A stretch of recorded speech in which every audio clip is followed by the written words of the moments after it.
Well, welcome back to another Dynodaze video. A silver Fn2 in the house. It's got the new good spoiler on the back of it and everything. Right, so this one's modified. We'll go through the list of modifications towards the end. They're not my particular choice of modifications, but each car on its own merit. So our job today is to get some technology in there and hopefully make an improvement. So let's find out.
Silver Fn2. Yeah, this one started off low this morning, didn't it? Certainly did. We'll sort of go into that in a minute. Where did we start? 185?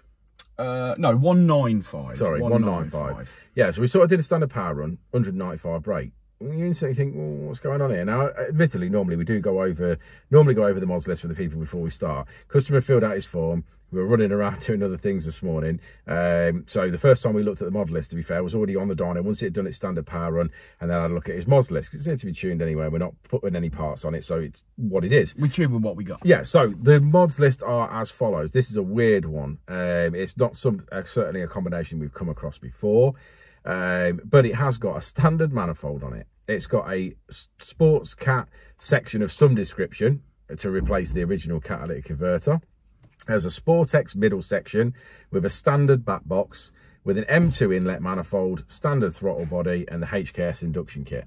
Now, what's important to note there about the exhaust system is, if you watch this channel, you've heard us say a million times, whatever is the first restriction is your restriction. Yeah. So if you consider that on the stock manifold, that would be a restriction. Yeah. And the back box would be a restriction. Yeah, so whatever you do in the middle makes no difference. If anything, it might have actually hurt the flow. Yeah.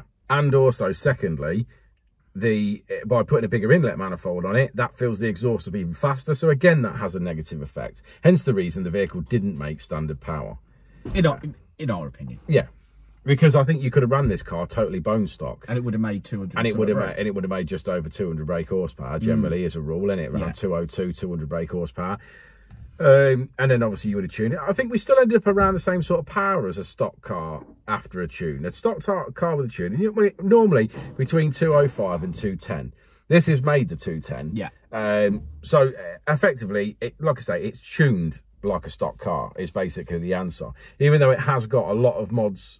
They're almost conflicting with each other. That's what I'm saying. You've got such a restrictive exhaust that then the intake mods that you've done have had a negative effect on because of that exhaust. So, yeah, I mean, it's a shame we always like to get the best out of the car and the most amount of power. So for to be fair, we have got the best out of the car. Sorry, yes, we've got the best out with the mods we've got, but what I'm saying is with the correct mods on the car, we would have made more power. So I think definitely for this car, is if he wants to stay legal and he wants a cat, then we obviously recommend the Piper manifold and sports cat, coupled with the Piper exhaust. Now they do two different types of exhaust. They obviously do the, you know, the 2.5-inch twin exit. Yeah, the sort of 2.5-inch twin exit is what they at Piper do with their exhaust. Obviously they have their 2.5-inch manifold and cat section. They also do a 3-inch manifold and 3-inch cat section with a 3-inch exhaust. So you can get those. They're exclusive from us. You can only buy them from us.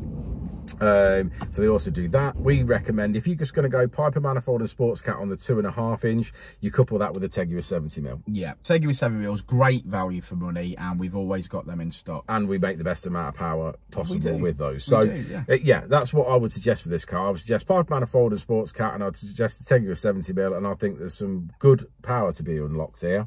Agreed. Now, Richard, we've got 3 other cars to do, so can we get on with them? Yeah, let's do it. Let's have a look at that graph.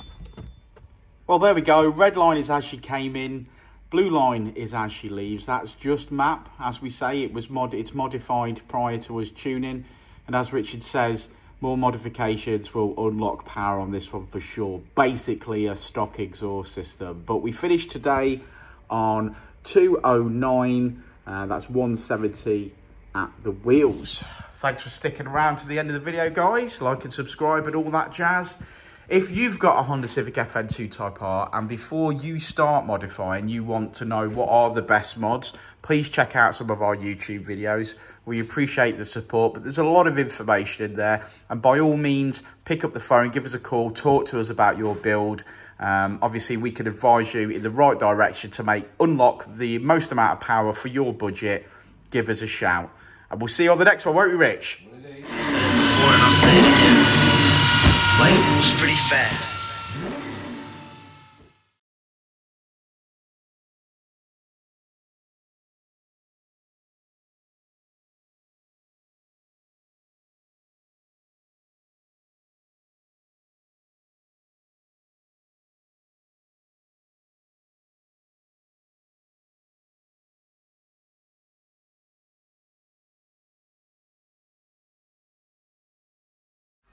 Hey, it's your boy Danny at Dynodaze. Just to let you know, every last Saturday of the month is a Honda meet at Dynodaze. So that's every last Saturday, 9 AM till 12 noon. We've got a rolling road here if you need it. But otherwise, just come down in your Honda, park up, pop your hood, chat to other like-minded enthusiasts. We love it. It's chilled out. So come and join us. Last Saturday of every month, Honda meet. Yeah.